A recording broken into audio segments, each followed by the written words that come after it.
A warm good morning to all. Tax assessment.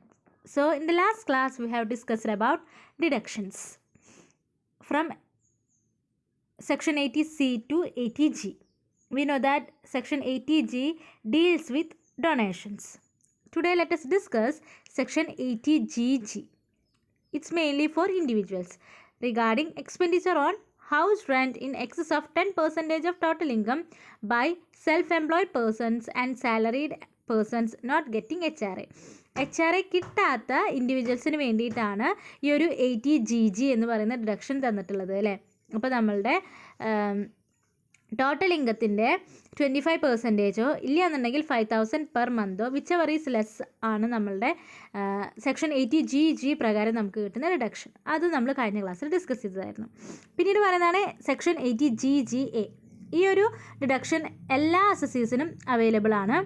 Regarding payments made to a scientific research association or a university or college for scientific research or social statistical research, or to an association or institution engaged in any program or rural development or of training persons for such program. അതായത് scientific research അസോസിയേഷന് വേണ്ടിയിട്ട് scientific research അല്ലെങ്കിൽ statistical റിസർച്ചിന് വേണ്ടിയിട്ട് ഏതെങ്കിലും യൂണിവേഴ്സിറ്റിയോ അല്ലെങ്കിൽ ഇൻസ്റ്റിറ്റ്യൂഷൻസോ engage ചെയ്യുന്നുണ്ടെങ്കിൽ അതിനെ relate ചെയ്തിട്ടുള്ള പേയ്മെൻറ്റിനെ കുറിച്ചിട്ടാണ് ഇവിടെ ഡിസ്കസ് ചെയ്യുന്നത്. ഇങ്ങനെ എത്ര എമൗണ്ട് പേയ്മെൻറ്റ് നടത്തിയിട്ടുണ്ടെങ്കിലും 100% നമുക്ക് അവിടെ എന്ത് കിട്ടും? ഡിഡക്ഷൻസ് കിട്ടും അണ്ടർ സെക്ഷൻ 80GGA. നെക്സ്റ്റ് പറയുന്നതാണ് സെക്ഷൻ 80GGB. ഈ ഒരു ഡിഡക്ഷൻ ഇന്ത്യൻ കമ്പനീസിന് മാത്രം അവൈലബിൾ ആയിട്ടുള്ളതാണ്. റിഗാർഡിംഗ് കോൺട്രിബ്യൂഷൻ ടു പൊളിറ്റിക്കൽ പാർട്ടീസിന് കോൺട്രിബ്യൂഷൻ കൊടുക്കുന്നതിനെ കുറിച്ചിട്ടാണ് ഈ ഒരു 80GGBയിൽ ഡിസ്കസ് ചെയ്യുന്നത്. എത്രയാണോ അവർക്ക് കോൺട്രിബ്യൂട്ട് ചെയ്തിട്ടുള്ളത് ആ ഫുൾ എമൗണ്ട് 100% സം പെയ്ഡ് നമുക്ക് അവിടെ ഡിഡക്ഷനായിട്ട് കിട്ടുകയാണ്. നെക്സ്റ്റ് പറയുന്നതാണ് സെക്ഷൻ 80GGC. ഇതെന്ന് പറയുമ്പോൾ for all assessees except local authority, judicial person and Indian company, judicial person, local authority ഇവരൊഴിച്ച് ബാക്കി എല്ലാ അസസീസിനും ഈ ഒരു സെക്ഷൻ 80GGC പ്രകാരമുള്ള ഡിഡക്ഷൻ അവൈലബിൾ ആണ്. മെയിനായിട്ട് ഡിസ്കസ് ചെയ്യുന്നത് കോൺട്രിബ്യൂഷൻ ടു പൊളിറ്റിക്കൽ പാർട്ടീസിൽ എന്തെങ്കിലും കോൺട്രിബ്യൂഷൻ കൊടുത്തിട്ടുണ്ടെങ്കിൽ except local authority, judicial person, Indian company 100% നമുക്ക് അവിടെ ഡിഡക്ഷനായിട്ട് കിട്ടുകയാണ്. നെക്സ്റ്റ് പറയുന്നതാണ് സെക്ഷൻ 80IA. 80IA എന്ന് പറയുന്നത് ഇൻഫ്രാസ്ട്രക്ചറൽ ഫെസിലിറ്റീസിനെ കുറിച്ചിട്ടാണ് ഡിസ്കസ് ചെയ്യുന്നത്. അതായത് 10 വർഷത്തോളം നമുക്ക് ഈ ഒരു ഇൻഫ്രാസ്ട്രക്ചറൽ ഫെസിലിറ്റീസിൽ ഇൻവെസ്റ്റ് ചെയ്തിട്ടുണ്ടെങ്കിൽ 10 വർഷത്തോളം നമുക്ക് കിട്ടുന്ന പ്രോഫിറ്റുമേ നമുക്ക് 100% ഡിഡക്ഷൻ അവിടെ കിട്ടുകയാണ്. ഓക്കെ, നെക്സ്റ്റ് പറയുന്നതാണ് സെക്ഷൻ 80IAB. IAB ഡിസ്കസ് ചെയ്യുന്നത് profits from development of special economic സോണിലെ നമ്മൾ ഒരു ബിസിനസ് നടത്തുകയും അതിൽ നിന്ന് നമുക്ക് പ്രോഫിറ്റ് ജനറേറ്റ് ചെയ്യുകയും ചെയ്തിട്ടുണ്ടെങ്കിൽ 10 കോൺസിക്യൂട്ടീവ് അസസ്മെൻറ്റ് ഇയേഴ്സിൽ നമുക്ക് അതിൽ നിന്ന് ജനറേറ്റ് ചെയ്യുന്ന പ്രോഫിറ്റ് 100% ഡിഡക്ഷനാണ്. ഓക്കെ, അപ്പോൾ സ്പെഷ്യൽ എക്കണോമിക് സോണിലുള്ള ഒരു ഏരിയയിൽ നമ്മൾ ഇൻവെസ്റ്റ് ചെയ്തിട്ട് നമുക്ക് അതിൽ നിന്ന് പ്രോഫിറ്റ് കിട്ടിയിട്ടുണ്ടെങ്കിൽ ആ പ്രോഫിറ്റ് പിന്നീട് അങ്ങോട്ടുള്ള 10 വർഷങ്ങളിലേക്ക് നമുക്ക് ഡിഡക്ഷനായിട്ട് തന്നെ കിട്ടും എന്നുള്ളതാണ്. നെക്സ്റ്റ് വരുന്നതാണ് 80IAC. 80IAC ഡിസ്കസ് ചെയ്യുന്നത് റിഗാർഡിംഗ് സ്പെസിഫൈഡ് ബിസിനസ്സിനെ കുറിച്ചിട്ടാണ്. സ്പെസിഫൈഡ് ബിസിനസ്സിൽ നിന്ന് നമുക്ക് പ്രോഫിറ്റ് ജനറേറ്റ് ചെയ്ത് കഴിഞ്ഞാൽ 3 കോൺസിക്യൂട്ടീവ് അസസ്മെൻറ്റ് ഇയേഴ്സിൽ നമുക്ക് 100% ഡിഡക്ഷൻ കിട്ടുകയാണ് ചെയ്യുന്നത്. നെക്സ്റ്റ് ഒരു 80IB പറയുന്നുണ്ട്. നമുക്ക് ഇൻഫ്രാസ്ട്രക്ചർ ഫെസിലിറ്റീസിനെ കുറിച്ചിട്ടാണ് ഡിസ്കസ് ചെയ്യുന്നത്. നമുക്ക് അടുത്തത് നോക്കാം. Section 80IBA. റിഗാർഡിംഗ് ഹൗസിംഗ് പ്രോജക്റ്റിനെ റിലേറ്റ് ചെയ്തിട്ടുള്ളതാണ് 80IBA എന്ന് പറയുന്നത്. ഇങ്ങനൊരു ഹൗസിംഗ് പ്രോജക്റ്റിൽ നിന്ന് നമുക്ക് പ്രോഫിറ്റ് ജനറേറ്റ് ചെയ്തിട്ടുണ്ടെങ്കിൽ 100% നമുക്ക് അവിടെ ഡിഡക്ഷൻസ് തന്നെയാണ് കിട്ടുന്നത്. നെക്സ്റ്റ് പറയുന്നതാണ് സെക്ഷൻ 80IC. 80IC ഡിസ്കസ് ചെയ്യുന്നത് regarding profits from enterprise in special category സ്റ്റേറ്റ്സിൽ നിന്ന് അവിടെ ബിസിനസ് നടത്തുകയും അതിൽ നിന്ന് പ്രോഫിറ്റ് കിട്ടുകയും ചെയ്തിട്ടുണ്ടെങ്കിൽ എത്രത്തോളമാണ് നമുക്കവിടെ ഡിഡക്ഷൻസ് കിട്ടുന്നത് എന്നുള്ളതാണ്. ആദ്യത്തെ 5 വർഷത്തിൽ നമുക്ക് ജനറേറ്റ് ചെയ്യുന്ന പ്രോഫിറ്റുമ്പോൾ നമുക്ക് 100% ഡിഡക്ഷൻ കിട്ടുന്നുണ്ട്. പിന്നീട് അങ്ങോട്ടുള്ള 5 വർഷങ്ങളിലെ 30%. കമ്പനീസിനാണെന്നുണ്ടെങ്കിൽ 30%, വേറെ ഏതെങ്കിലും ഇൻസ്റ്റിറ്റ്യൂഷൻ ആണെന്നുണ്ടെങ്കിൽ 25% ആണ് നമുക്കവിടെ ഡിഡക്ഷനായിട്ട് കിട്ടുന്നത്. ഓക്കെ, അപ്പോൾ സ്പെഷ്യൽ കാറ്റഗറി സ്റ്റേറ്റ്സിലെ ബിസിനസ് നടത്തിയിട്ട് അതിൽ നിന്ന് പ്രോഫിറ്റ് കിട്ടുന്നതിനെ കുറിച്ചിട്ടാണ് പറയുന്നത്. അപ്പോൾ ആദ്യത്തെ 5 വർഷം നമുക്ക് 100% ഡിഡക്ഷനാണ്. പിന്നീട് അങ്ങോട്ടുള്ള 5 വർഷം, അപ്പോൾ 10ാമത്തെ വർഷം മുതൽ 15ാമത്തെ വർഷം വരെ കമ്പനി ആണെന്നുണ്ടെങ്കിൽ 30%, ഇനി വേറെ ഏതെങ്കിലും ഇൻസ്റ്റിറ്റ്യൂഷൻ ആണെന്നുണ്ടെങ്കിൽ 25% നമുക്കവിടെ ഡിഡക്ഷനായിട്ട് കിട്ടുന്നത്. ഇനി നെക്സ്റ്റ് പറയുന്നതാണ് ATIE. ATIE ഡിസ്കസ് ചെയ്യുന്നത് നോർത്ത് ഈസ്റ്റേൺ സ്റ്റേറ്റ്സിനെ കുറിച്ചിട്ടാണ്. അവിടെ നമുക്ക് 10 കോൺസിക്യൂട്ടീവ് അസസ്മെൻറ്റ് ഇയേഴ്സിൽ അതിൽ നിന്ന് ജനറേറ്റ് ചെയ്യുന്ന പ്രോഫിറ്റ് 100% ഡിഡക്ഷനായിട്ടാണ് വരുന്നത്. നെക്സ്റ്റ് വരുന്നതാണ് സെക്ഷൻ 80JJA. ഇവിടെ എന്ന് പറയുമ്പോൾ regarding profits from business of collecting and processing of biodegradable waste. Biodegradable വേസ്റ്റിനെ പ്രോസസ്സിങ്ങും അതിൻ്റെ കളക്ഷനും റിലേറ്റ് ചെയ്തിട്ടുള്ള ഒരു ബിസിനസ്സാണ് നമ്മൾ നടത്തുന്നത്. അതിൽ നിന്ന് നമുക്ക് പ്രോഫിറ്റ് കിട്ടുന്നുണ്ടെങ്കിൽ ഇനീഷ്യൽ 5 അസസ്മെൻറ്റ് ഇയേഴ്സിലെ നമുക്ക് 100% ഡിഡക്ഷൻ കിട്ടും. ഓക്കെ, അപ്പോൾ ബയോഡിഗ്രേഡബിൾ ആയിട്ടുള്ള വേസ്റ്റിൻ്റെ കളക്ഷനോ പ്രോസസ്സിങ്ങോ ഒക്കെ ആണെന്നുണ്ടെങ്കിൽ ആദ്യത്തെ 5 വർഷം അതിൽ നിന്ന് ജനറേറ്റ് ചെയ്യുന്ന പ്രോഫിറ്റ് നമുക്ക് ടാക്സ് അടയ്ക്കേണ്ട ആവശ്യമില്ല, 100% ഡിഡക്ഷനാണ്. ഇത് ഏത് സെക്ഷനിലാണ് പറയുന്നത്? 80JJA. ഫോർ എനി അസസി, ഏതൊരു അസസിക്കും ഇങ്ങനെ തന്നെയാണ്. ഓക്കെ, നെക്സ്റ്റ് പറയുന്നതാണ് section 80JJAA. For an assessee engaged in a business and required audit of accounts under section 44AB. അതായത് ഓഡിറ്റ് ഓഫ് അക്കൗണ്ട്സോ അല്ലെങ്കിൽ ബിസിനസ്സിലോ എൻഗേജ് ചെയ്തിട്ടുള്ള അസസീസിനാണ് ഈ ഒരു ഡിഡക്ഷൻ അവൈലബിൾ ആയിട്ടുള്ളത്. എംപ്ലോയ്മെൻറ്റ് ഓഫ് ന്യൂ വർക്ക്മെൻ, അതായത് ന്യൂ വർക്ക്മെൻസിനെ എംപ്ലോയ്മെൻറ്റ് ചെയ്യുന്ന സമയത്തുള്ള ഡിഡക്ഷനെ കുറിച്ചിട്ടാണ് അവിടെ പറയുന്നത്. അപ്പോൾ ഇവിടെ എത്രയാണോ അഡീഷണൽ വേജസ് കൊടുത്തിട്ടുള്ളത് അതിൻ്റെ 30% നമുക്ക് അവിടെ ഡിഡക്ഷൻ കിട്ടുകയാണ് ചെയ്യുന്നത്. Deduction 30% of additional wages paid to the new regular workmen employed by the assessee during the previous year. Previous ഇയറിലെ ഒരു പുതിയ എംപ്ലോയിനെ അപ്പോയിൻറ്റ് ചെയ്തു. ആ എംപ്ലോയി ഇനി നമ്മൾ റെഗുലർ എംപ്ലോയി ആയിട്ട് മാറാൻ പോവുകയാണ്. ഓക്കെ, അപ്പോൾ അങ്ങനെയുള്ള ഒരു എംപ്ലോയിയാണ്.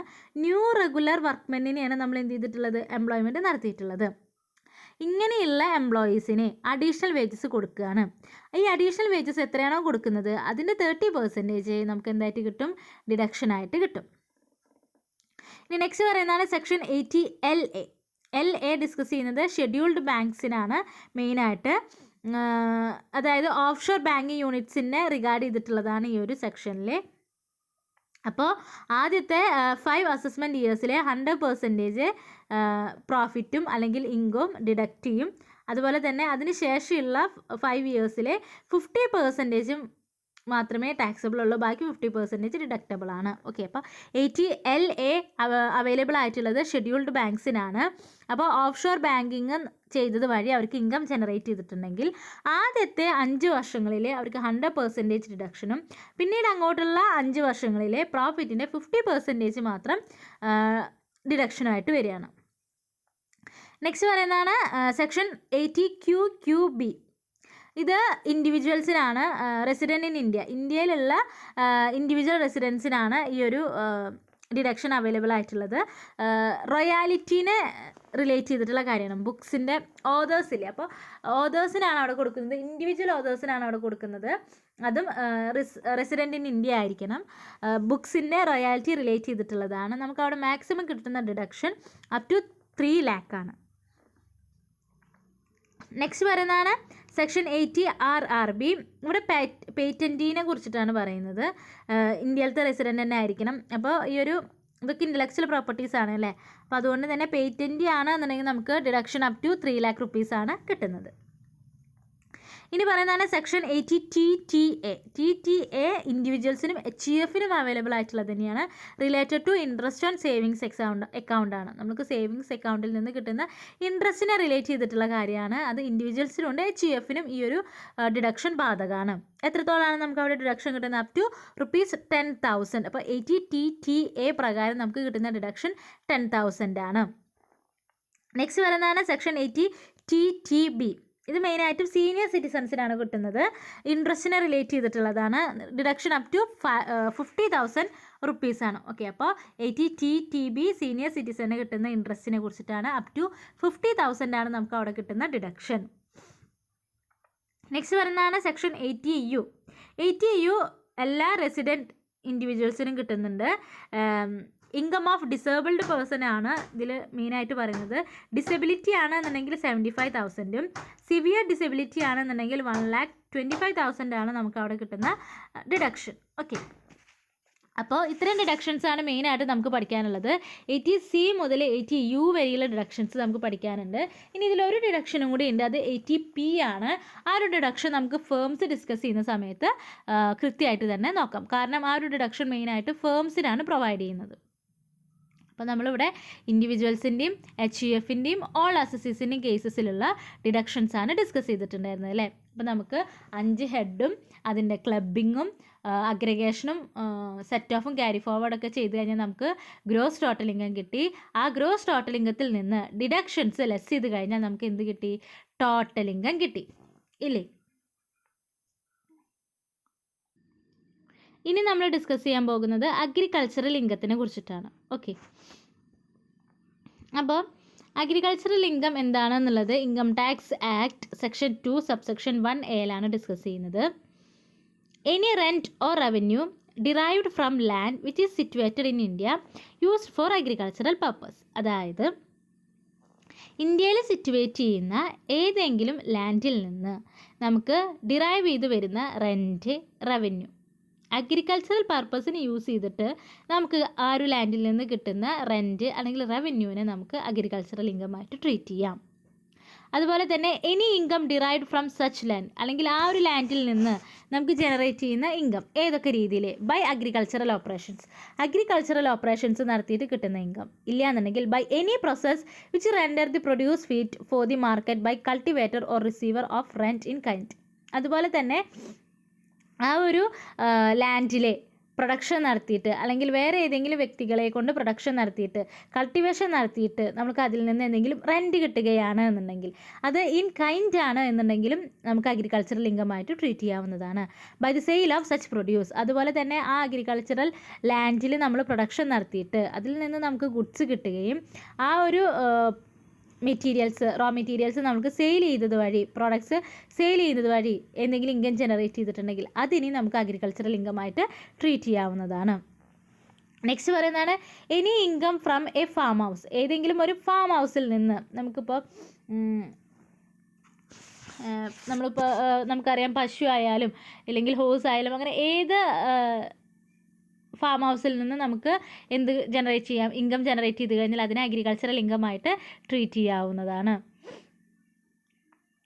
ഇനി ഈ ഒരു ഡെഫിനിഷൻ്റെ ബേസിസിൽ അല്ലെങ്കിൽ ഈ ഒരു അഗ്രികൾച്ചറൽ ഇൻകത്തിൻ്റെ മീനിങ്ങിൻ്റെ ബേസിസിൽ 6 കൈൻഡ് ഓഫ് അഗ്രികൾച്ചറൽ ഇൻകമായിട്ടാണ് ട്രീറ്റ് ചെയ്തിട്ടുള്ളത്. ഓക്കെ, അപ്പോൾ നമുക്ക് നോക്കാം കൈൻഡ്സ് ഓഫ് അഗ്രികൾച്ചറൽ ഇൻകം.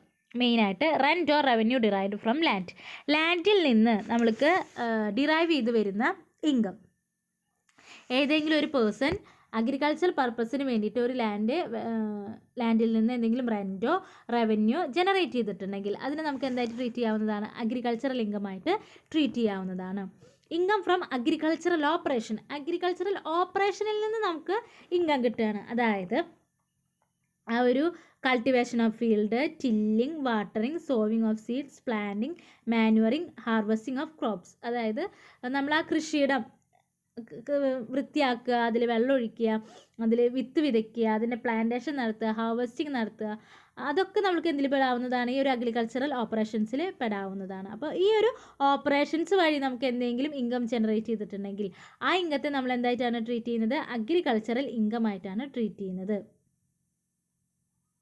ഇനി ഒരു any spontaneous growth not involving any human labour is not treated as agricultural products. അതായത് ഒരു ഹ്യൂമൻ ലേബറും കൊടുക്കാതെ തന്നെ ആ ഒരു കൃഷിയിടത്തിൽ മുളച്ച് വന്നിട്ടുള്ള ഒരു പ്രൊഡക്ഷനാണ്, അഗ്രികൾച്ചർ പ്രൊഡക്റ്റ് ആണെന്നുണ്ടെങ്കിൽ നമുക്കതിനെ എന്തായിട്ട് പറയാൻ പറ്റില്ല? അഗ്രികൾച്ചറൽ ഇൻകമായിട്ട് ട്രീറ്റ് ചെയ്യാൻ പറ്റില്ല. ഹ്യൂമൻ ലേബർ ഇല്ലാതെ നമ്മൾ ജനറേറ്റ് ചെയ്തിട്ടുള്ള ഇൻകത്തിനെ നമുക്ക് അഗ്രികൾച്ചറൽ ഇൻകമായിട്ട് ട്രീറ്റ് ചെയ്യാൻ സാധിക്കില്ല.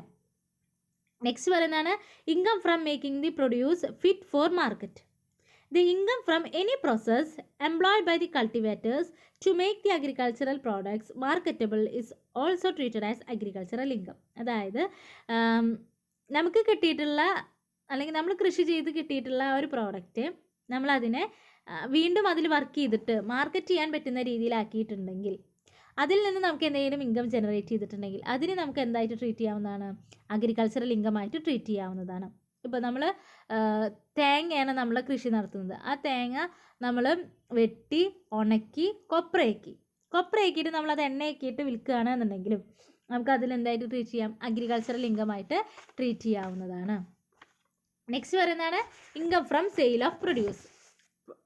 ഈ നമുക്ക് കിട്ടിയിട്ടുള്ള ആ അഗ്രികൾച്ചറൽ പ്രൊഡക്റ്റ് സെയിൽ നടത്തിയിട്ട് അതിൽ നിന്നും നമുക്ക് എന്തെങ്കിലും ഒരു ഇൻകം കിട്ടുകയാണ്. Income derived by a cultivator or receiver of rent in kind from the sale of produce is also treated as agricultural income. Sale നടത്തിയിട്ട് നമുക്ക് അതിൽ നിന്ന് കിട്ടിയിട്ടുള്ള ഇൻകം നമുക്ക് എന്തായിട്ട് ട്രീറ്റ് ചെയ്യാം? ഇൻകം ഫ്രം അഗ്രികൾച്ചറൽ ഇൻകമായിട്ട് ട്രീറ്റ് ചെയ്യാവുന്നതാണ്. നെക്സ്റ്റ് പറയുന്നതാണ് income from A farm house. Farm ഹൗസിൽ നിന്ന് നമുക്ക് കിട്ടുന്ന ഇൻകം. ഇനി അവിടെ കുറച്ച് കണ്ടീഷൻസ് പറയുന്നുണ്ട്. ആ കണ്ടീഷൻസ് സാറ്റിസ്ഫൈ ചെയ്യുകയാണെങ്കിൽ നമുക്ക് ആ ഒരു ഫാം ഹൗസിൽ നിന്ന് കിട്ടുന്ന ഇൻകത്തെ അഗ്രികൾച്ചറൽ ഇൻകമായിട്ട് ട്രീറ്റ് ചെയ്യാം. എന്തൊക്കെയാണ് conditions? The building is owned and occupied by the cultivator or receiver of the rent in kind or revenue of any such land. അതായത് ആ ബിൽഡിംഗ് ഓൺ ചെയ്യുന്നതും ഒക്യുപ്പൈ ചെയ്യുന്നതും അതിൽ നിന്ന് ആ ഒരു റവന്യൂ കിട്ടുന്ന അല്ലെങ്കിൽ ആ ഒരു റെൻറ്റ് കിട്ടുന്ന ആളുടെ പേരിൽ തന്നെയാണ്. ഓണർഷിപ്പ് ഇരിക്കുന്നത് ആളുടെ പേരിൽ തന്നെ ആയിരിക്കണം. It is situated on or in the immediate vicinity of the agricultural land. അതുപോലെ തന്നെ അഗ്രികൾച്ചറൽ ലാൻഡിനോട് ഏറ്റവും തൊട്ടടുത്തിരിക്കുന്നതായിരിക്കണം ഇവരുടെ ഈ ഒരു ഫാം ഹൗസ് എന്ന് പറയുന്നത്. The building is used as dwelling house or a store house or an out house by the cultivator or receiver of rent in kind. അതായത് ഈ ഒരു ഫാം ഹൗസിൽ ചിലപ്പോൾ അവരുടെ മെറ്റീരിയൽസ് സ്റ്റോർ ചെയ്ത് വയ്ക്കാൻ വേണ്ടി അല്ലെങ്കിൽ ഒരു ഔട്ട് ഹൗസ് പോലെ ട്രീറ്റ് ചെയ്യുകയാണെന്നുണ്ടെങ്കിൽ നമുക്കതിനെ ഫാം ഹൗസ് ആയിട്ട് കണക്കാക്കാവുന്നതാണ്. The land is either assessed to land revenue in India or is subject to a local rate assessed and collected by the officers of the government. അതുപോലെ തന്നെ ആ ഒരു land നമ്മളുടെ ഗവൺമെൻറ് ഓഫീസേഴ്സ് കൃത്യമായിട്ട് അതിനൊരു അസസിങ്ങും ഒരു കളക്ഷനും നമ്പറിങ്ങും ഒക്കെ കൃത്യമായിട്ട് ചെയ്തിട്ടുണ്ടായിരിക്കണം. If land revenue or local tax is not payable on such land, the land is situated outside urban areas. അതുപോലെ തന്നെ ആ ഒരു ഫാം ഹൗസ് സിറ്റുവേറ്റ് ചെയ്യുന്ന ഏരിയയിലെ ആ ഒരു ലാൻഡിലെ ലോക്കൽ ടാക്സ് ഒന്നും പേയ്മെൻറ്റ് നടത്തുന്നില്ല എന്നുണ്ടെങ്കിൽ അതിനർത്ഥം അത് അർബൻ ഏരിയയാണ് എന്നാണ്. അപ്പോൾ നമുക്കതിനെ ഫാം ഹൗസായിട്ട് കണക്കാക്കാൻ സാധിക്കില്ല. അപ്പോൾ ഇത്രയും കാര്യങ്ങളാണ് ഫാം ഹൗസായിട്ട് ട്രീറ്റ് ചെയ്യേണ്ടത്. ഇങ്ങനെയുള്ള ഫാം ഹൗസിൽ നിന്ന് ജനറേറ്റ് ചെയ്യുന്ന ഇൻകത്തെ മാത്രമേ നമുക്ക് എന്തായിട്ട് പറയാൻ പറ്റുള്ളൂ? ഇൻകം ഫ്രം അഗ്രികൾച്ചറൽ ഇൻകം എന്ന് ട്രീറ്റ് ചെയ്യാൻ സാധിക്കുള്ളൂ. അടുത്ത കാറ്റഗറിയാണ് income from saplings or seedlings. The income derived from saplings or seedlings grown in a nursery shall deem to be agricultural income. അതുപോലെ തന്നെ ഏതെങ്കിലും ഒരു നഴ്സറിയിലെ വിത്ത് മുളപ്പിക്കുക അങ്ങനെയൊക്കെ ചെയ്തു കഴിഞ്ഞാലും അതിൽ നിന്ന് ജനറേറ്റ് ചെയ്യുന്ന ഇൻകത്തിനെ നമുക്ക് അഗ്രികൾച്ചറൽ ഇൻകമായിട്ട് തന്നെ ട്രീറ്റ് ചെയ്യാവുന്നതാണ്. ഓക്കെ, അപ്പോൾ ഇത്രയാണ് കൈൻഡ്സ് ഓഫ് അഗ്രികൾച്ചറൽ ഇൻകം ആയിട്ട് പറയുന്നത്. നെക്സ്റ്റ് നമുക്ക് നോക്കാം പാർഷ്യലി അഗ്രികൾച്ചറൽ ഇൻകം. ഇനി പകുതി മാത്രം അഗ്രികൾച്ചറൽ ഇൻകം ആയിട്ട് വരുന്ന കാറ്റഗറീസ് ഏതൊക്കെയാണെന്നുള്ളത് നോക്കാം. Partially agricultural income partially non agricultural income ആയിരിക്കും. എങ്ങനെയാണ് അത് കാൽക്കുലേറ്റ് ചെയ്യാം? Profits of sugar factories is used sugarcane cultivated and also sugarcane purchased. Okay, for example, ഇപ്പോൾ ഒരു ഷുഗർ ഫാക്ടറി ആണ് എന്ന് കരുതുക. ആ ഷുഗർ ഫാക്ടറിയിൽ നമുക്കറിയാം ഷുഗർ ഉണ്ടാക്കുന്നത് കരിമ്പിൽ നിന്നാണ് അല്ലേ, ഷുഗർ കെയിനിൽ നിന്ന് തന്നെയാണ്. അപ്പോൾ പകുതി നമ്മൾ കൾട്ടിവേറ്റ് ചെയ്തിട്ടുള്ള ഷുഗർ കെയിനും പകുതി നമ്മൾ പർച്ചേസ് ചെയ്തിട്ടുള്ള ഷുഗർ കെയിനും ആണ് എന്നുണ്ടെങ്കിൽ അതിൽ പകുതി മാത്രമേ എന്തായിട്ട് വരുന്നുള്ളൂ? അഗ്രികൾച്ചറൽ ഇൻകമായിട്ട് വരുന്നുള്ളൂ. In this case agricultural income is equal to the average market value of sugar cane cultivated in the farm minus the cost of cultivation. Non-agricultural income is equal to the total profit minus agricultural income. അപ്പോൾ എങ്ങനെയാണ് agricultural income നമുക്ക് കണ്ടുപിടിക്കാം? എത്രയാണ് sugar cane cultivate ചെയ്തിട്ടുള്ളത് minus cost of cultivation. അപ്പോഴാണ് നമുക്ക് എന്ത് കിട്ടുന്നത്? അഗ്രികൾച്ചറൽ ഇൻകം കിട്ടുന്നത്. അതിനുശേഷം നമ്മൾ എന്ത് ചെയ്യാണ്? നോൺ അഗ്രികൾച്ചറൽ ഇൻകം എത്രത്തോളം വന്നിട്ടുണ്ടോ അതിൽ നിന്ന് ടോട്ടൽ പ്രോഫിറ്റ് ലെസ് ചെയ്യുമ്പോൾ നമുക്ക് non agricultural income is equal to നമ്മൾ കണ്ടുപിടിക്കുന്നത് ടോട്ടൽ പ്രോഫിറ്റിൽ നിന്ന് അഗ്രികൾച്ചറൽ ഇൻകം ലെസ് ചെയ്ത് കഴിഞ്ഞാൽ നമുക്ക് എന്ത് കിട്ടുകയാണ്? നോൺ അഗ്രികൾച്ചറൽ ഇൻകം കിട്ടുകയാണ്. ഓക്കെ, അപ്പോൾ ആദ്യം നമ്മൾ എന്ത് കണ്ടുപിടിക്കണം? അഗ്രികൾച്ചറൽ ഇൻകം കണ്ടുപിടിക്കണം. അഗ്രികൾച്ചറൽ ഇൻകം എങ്ങനെയാണ് നമുക്ക് കിട്ടുന്നത്? Average market value of sugar cane cultivated. Average market value എത്രയാണ് ഷുഗർ കെയിൻ്റെ എന്നുള്ളത് നോക്കുക. അതേ മൈനസ് കോസ്റ്റ് ഓഫ് കൾട്ടിവേഷൻ, നമുക്കത് കൾട്ടിവേഷൻ ചെയ്യാൻ വേണ്ടിയിട്ട് എത്രത്തോളം ക്യാഷ് വന്നിട്ടുണ്ടോ എന്നുള്ളത് ലെസ് ചെയ്യാം. അപ്പോൾ നമുക്ക് എന്ത് കിട്ടി? അഗ്രികൾച്ചറൽ ഇൻകം കിട്ടി. ഈ അഗ്രികൾച്ചറൽ ഇൻകത്തിൽ നിന്ന് പ്രോഫിറ്റ് ലെസ് ചെയ്യുക, അല്ലെങ്കിൽ പ്രോഫിറ്റിൽ നിന്ന് അഗ്രികൾച്ചറൽ ഇൻകം ലെസ് ചെയ്ത് കഴിഞ്ഞാൽ നമുക്ക് എന്ത് കിട്ടുകയാണ്? നോൺ അഗ്രികൾച്ചറൽ ഇൻകം കിട്ടുകയാണ് ചെയ്യുന്നത്. ഓക്കെ, ഇങ്ങനെയാണ് അഗ്രികൾച്ചറൽ ഇൻകത്തിൻ്റെ പാർഷ്യൽ എമൗണ്ടും നോൺ അഗ്രികൾച്ചറൽ ഇൻകത്തിൻ്റെ പാർഷ്യൽ എമൗണ്ടും കണ്ടുപിടിക്കുന്നത്. നെക്സ്റ്റ് പറയുന്നതാണ് income from growing and manufacturing tea മാനുഫാക്ചറിങ്ങിനെ റിലേറ്റ് ചെയ്തിട്ടാണ് പറയുന്നത്. ഓക്കെ, അതായത് ഇങ്ങനെ ടീ മാനുഫാക്ചറിങ് ആണ് എന്നുണ്ടെങ്കിൽ 60% അഗ്രികൾച്ചറൽ ഇൻകവും 40% ബിസിനസ് ഇൻകവും ആയിട്ടാണ് ട്രീറ്റ് ചെയ്യേണ്ടത്. ഓക്കെ, അപ്പോൾ ഒരു ടീ മാനുഫാക്ചറിങ്ങിൽ നിന്ന് ജനറേറ്റ് ചെയ്തിട്ടുള്ള ഇൻകം ആണ് എന്നുണ്ടെങ്കിൽ 60% അഗ്രികൾച്ചറൽ ഇൻകവും ബാക്കിയുള്ള 40% ബിസിനസ് ഇൻകവുമാണ്. നെക്സ്റ്റ് വരുന്നതാണ് income from growing and manufacturing of centrifuge latex പ്രിപ്പറേഷന് വേണ്ടിയിട്ട് അല്ലെങ്കിൽ മാനുഫാക്ചറിങ് വേണ്ടിയിട്ടാണ് എന്നുണ്ടെങ്കിൽ 65% അഗ്രികൾച്ചറൽ ഇൻകം, ബാക്കി 35% ആണ് ബിസിനസ് ഇൻകമായിട്ട് ട്രീറ്റ് ചെയ്യുന്നത്. നെക്സ്റ്റ് വരുന്നതാണ് income from growing and manufacturing coffees manufacture ചെയ്യുന്ന ഒരു ബിസിനസ്സാണ്. അതിൽ നിന്ന് നമുക്ക് കിട്ടിയിട്ടുള്ള ഇൻകം ആണ് എന്നുണ്ടെങ്കിൽ 65% അഗ്രികൾച്ചറൽ ഇൻകമായിട്ട് ട്രീറ്റ് ചെയ്യണം, ബാക്കി 25% ബിസിനസ് ഇൻകമായിട്ട് ട്രീറ്റ് ചെയ്യണം. ഇനി income from coffee ground, curd, roasted and grounded 60% agricultural income and 40% business income. അപ്പോൾ കോഫി മാനുഫാക്ചറിങ്ങും ഗ്രോയിങ്ങും ആണ് എന്നുണ്ടെങ്കിൽ 65%, 75% 25% എന്നുള്ള രീതിയിലും, ഇനി ആ ഒരു coffee income from coffee ground അതുപോലെ തന്നെ കേർഡ്, റോസ്റ്റഡ് അങ്ങനെയായിട്ടുള്ള ഒരു കോഫി ആണെന്നുണ്ടെങ്കിൽ നമ്മളവിടെ 60% അഗ്രികൾച്ചറൽ ഇൻകവും 40% ബിസിനസ് ഇൻകവും ആയിട്ടാണ് ട്രീറ്റ് ചെയ്യേണ്ടത്. ഓക്കെ, അപ്പോൾ ഇതാണ് അഗ്രികൾച്ചറൽ ഇൻകത്തിൽ നമ്മൾ ശ്രദ്ധിക്കേണ്ടത്. അവിടെ ശ്രദ്ധിക്കേണ്ട ഒരു കാര്യം, ഒരു പാർഷ്യൽ അഗ്രികൾച്ചറിലും പാർഷ്യൽ നോൺ അഗ്രികൾച്ചറൽ ഇൻകവും വരുന്നുണ്ട്. അപ്പോൾ ഓരോ ടൈപ്പ് ഓഫ് പ്രോഡക്റ്റിനനുസരിച്ചിട്ട് നമ്മൾ അതിൻ്റെ ആ ഒരു കാറ്റഗറൈസേഷൻ വരുത്തുന്നതിൽ വ്യത്യാസമുണ്ട്. അപ്പോൾ കോഫിയുടെയും ടീയുടെയും ഒക്കെ നമ്മൾ കൃത്യമായിട്ട് തന്നെ മനസ്സിലാക്കി വെക്കണം. Okay, thank you.